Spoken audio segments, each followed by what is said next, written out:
Darshan and gang Renukaswamy ಕೊಲೆ ಮಾಡಿರುವಂತ ಕೇಸಿಗೆ ಸಂಬಂಧಿಸಿದಂತೆ ಕೊಲೆಯಾದ ನಂತರ ತನಿಖೆಯ ವೇಳೆ ಪೊಲೀಸರು ಒಟ್ಟು 40 ಲಕ್ಷ ರೂಪಾಯಿ ಹಣವನ್ನು ಸೀಸ್ ಮಾಡಿದರು. ದರ್ಶನ್ ನಿವಾಸದಲ್ಲಿ 40 ಲಕ್ಷ ಹಣ ಸೀಸ್ ಆಗಿತ್ತು. ಸದ್ಯ ಈ ಹಣವನ್ನು ಬಿಡುಗಡೆಗೊಳಿಸೋದಕ್ಕೋಸ್ಕರ ದರ್ಶನ್ ಪರ ವಕೀಲರು ನ್ಯಾಯಾಲಯಕ್ಕೆ ಅರ್ಜಿ ಸಲ್ಲಿಸಿದ್ದಾರೆ. ಆರೋಪಿ ದರ್ಶನ್ ಮತ್ತು ಪ್ರದೂಷ್ ಕಡೆಯಿಂದ ಅರ್ಜಿ ಸಲ್ಲಿಕೆಯಾಗಿದೆ. ಇದು ಆ ಕೃತ್ಯಕ್ಕೆ ಬಳಕೆಯಾಗಿರುವಂಥ ದುಡ್ಡಲ್ಲ ಅಂತ ಮನವಿ ಮಾಡಿಕೊಂಡಿದ್ದಾರೆ. ಕಷ್ಟಪಟ್ಟು ದುಡಿದ ದುಡ್ಡಿದು ರಿಲೀಸ್ ಮಾಡಿಕೊಡಿ ಅಂತ ನ್ಯಾಯಾಲಯಕ್ಕೆ ಅರ್ಜಿ ಸಲ್ಲಿಸಿದ್ದಾರೆ. ಈ ಬಗ್ಗೆ ಹೆಚ್ಚಿನ ಡೀಟೇಲ್ ನೀಡೋದಕ್ಕೆ ನಮ್ಮ ಪ್ರತಿನಿಧಿ ವಿಷ್ಣು ಪ್ರಸಾದ್ ಫೋನ್ ಸಂಪರ್ಕದಲ್ಲಿ. ವಿಷ್ಣು ಪ್ರಸಾದ್, ಕೃತ್ಯಕ್ಕೆ ಬಳಕೆಯಾಗಿದ್ದಂಥ ಕಾರನ್ನ ಕೂಡ ಬಿಡುಗಡೆ ಮಾಡಿಕೊಂಡಿದ್ರು ವಿನಯ್ ಆರೋಪಿ. ಸೊ ಈಗ ದುಡ್ಡನ್ನ ಕೂಡ ಬಿಡುಗಡೆಗೆ ಅರ್ಜಿಯನ್ನು ಸಲ್ಲಿಸಿದ್ದಾರೆ ಅನ್ನುವಂಥ ಮಾಹಿತಿ ಏನಿದೆ ಅರ್ಜಿಯಲ್ಲಿ, ಏನು ಅಂತ ಕ್ಲೈಮ್ ಮಾಡ್ಕೊಂಡಿದ್ದಾರೆ? ಖಂಡಿತ ರಕ್ಷತ್, ಸಾಮಾನ್ಯವಾಗಿ ಯಾವುದೇ ಒಂದು ಕ್ರೈಮ್ ಆದಂತಹ ಸಂದರ್ಭದಲ್ಲಿ ಆ ಸಂದರ್ಭದಲ್ಲಿ ಪೊಲೀಸರು ಕೆಲವೊಂದಷ್ಟು ವಸ್ತುಗಳನ್ನ ಸೀಸ್ ಮಾಡ್ತಾರೆ. ಅಂದ್ರೆ ಆ ಕೃತ್ಯಕ್ಕೆ ಬಳಕೆ ಆದಂತಹ ವಾಹನಗಳಿರ್ಬೋದು, ಮತ್ತೆ ಕೃತ್ಯಕ್ಕೆ ಬಳಕೆ ಆದಂತಹ ಹಣ ಇರ್ಬೋದು, ಮತ್ತೆ ಕೆಲವೊಂದಷ್ಟು ವಸ್ತುಗಳನ್ನ ಸೀಸ್ ಮಾಡಿ ಅದಕ್ಕೆ PF ಹಾಕುವಂಥದ್ದು, ಅಂದ್ರೆ ಪ್ರಾಪರ್ಟಿಯನ್ನ ಪ್ರೊಟೆಕ್ಟ್ ಮಾಡುವಂತಹ ಕೆಲಸವನ್ನ ಪೊಲೀಸರು ಮಾಡ್ತಾರೆ. ಏನಕ್ಕೆ ಅಂತಂದ್ರೆ ಅದು ಮುಂದಿನ ದಿನಗಳಲ್ಲಿ ಪ್ರಕರಣದಲ್ಲಿ ತನಿಖೆಗೆ ಏನು ಸಾಕ್ಷಿಯಾಗಿ ಪರಿಗಣನೆ ಆಗುತ್ತೆ ಅನ್ನೋ ಒಂದು ಕಾರಣಕ್ಕೋಸ್ಕರ ಮಾಡುವಂಥದ್ದು.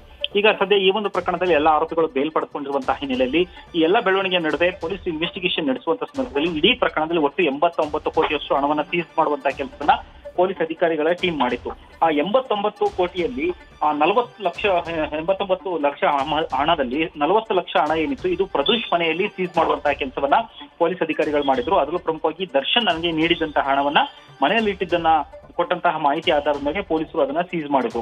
ಆದ್ರೆ ಈ ಒಂದು ಪ್ರಕರಣಕ್ಕೆ ಸಂಬಂಧಪಟ್ಟಂತೆ ಅವರ ಪರ ವಕೀಲರು ಕೋರ್ಟಲ್ಲಿ ವಾದ ಮಂಡಿಸುವಂತಹ ಸಂದರ್ಭದಲ್ಲಿ ಹೇಳಿದ್ದೇನೆಂತಂದ್ರೆ, ಈ ಒಂದು 40 ಲಕ್ಷ ಏನಿದೆ ಇದು ಮೋಹನ್ ರಾಜ್ ಎಂಬ ವ್ಯಕ್ತಿಯಿಂದ ನಾವು ಪಡೆದುಕೊಳ್ಳುವಂತಹ ಕೆಲಸವನ್ನು ಮಾಡಿದ್ವಿ. ಆ ಮೋಹನ್ ರಾಜ್ ಎಂಬ ವ್ಯಕ್ತಿಯು ತಾನು ಒಂದು ಬಿಡುಗಡೆ ಮಾಡಬೇಕಿತ್ತು, ತನ್ನ ಮಗಳ ಒಂದು ಆಡಿಯೋ ಆಲ್ಬಮ್ ರಿಲೀಸ್ ಮಾಡಬೇಕಿತ್ತು. ಅದಕ್ಕೆ ಕೊಟ್ಟಂತಹ ರೆಮಂಡೇಶನ್ ಅಂದ್ರೆ ನಾನು ಕಷ್ಟಪಟ್ಟು ದುಡಿದ ಹಣ ಆಗಿರುವಂತಹದ್ದು.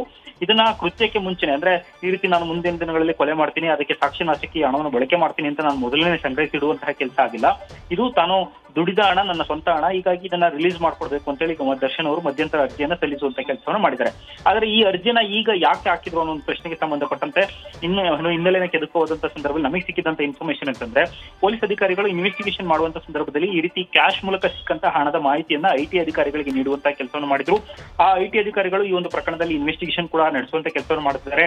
ದರ್ಶನ್ಗೂ ಕೂಡ ಈಗಾಗಲೇ ನೋಟಿಸ್ ಕೂಡ ಜಾರಿ ಮಾಡುವಂತ ಕೆಲಸ ಆಗಿದೆ. 40 ಲಕ್ಷ ಕ್ಯಾಶ್ ಮೂಲಕ ನೀವು ಟ್ರಾನ್ಸಾಕ್ಷನ್ ಮಾಡುವ ಸಂಬಂಧಪಟ್ಟಂತೆ ದಾಖಲೆ ಕೊಡಬೇಕು ಅಂತೇಳಿ ಅವರಿಗೆ ಸೂಚಿಸುವಂತ ಕೆಲಸವನ್ನು IT ಅಧಿಕಾರಿಗಳು ಒಂದ್ ಕಡೆ ಮಾಡಿದ್ದಾರೆ.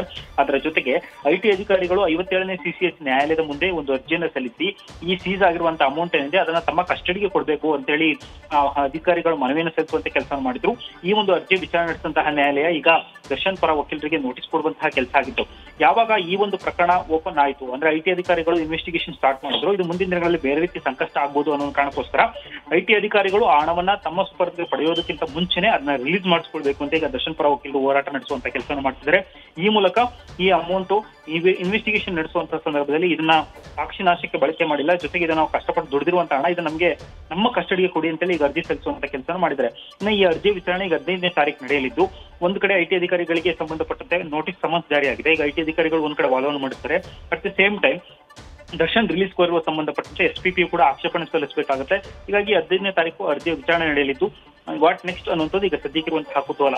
ಒಂದು ವೇಳೆ ಏನಾದ್ರೂ ಅವ್ರ ಪರವಾಗಿ ಆದೇಶ ಬರಲಿಲ್ಲ ಅಂತಂದ್ರೆ ಮುಂದಿನ ದಿನದಲ್ಲಿ IT ಅಧಿಕಾರಿಗಳ ಕೇಳುವಂತಹ ಪ್ರಶ್ನೆಗೆ ಮತ್ತೆ 40 ಲಕ್ಷ ಹಣವನ್ನ ಕ್ಯಾಶ್ ಮೂಲಕ ಯಾಕೆ ಟ್ರಾನ್ಸಾಕ್ಷನ್ ಮಾಡಿ ಮನೇಲಿ ಇಟ್ಕೊಂಡಿದ್ರಿ ಅನ್ನೋದಕ್ಕೆ ದರ್ಶನ್ ಅವರು ಸೂಕ್ತ ದಾಖಲೆಗಳ ಸಮೇತ ಉತ್ತರ ಕೊಡಬೇಕಾಗುತ್ತೆ. ರಕ್ಷಿತ್, ಥ್ಯಾಂಕ್ ಯು ವಿಷ್ಣು ಪ್ರಸಾದ್ ಮಾಹಿತಿಗೆ. ನ್ಯೂಸ್ ಫಸ್ಟ್ ನಿರ್ಭೀತಿಯಿಂದ ನಿಮ್ಮ ಪರವಾಗಿ.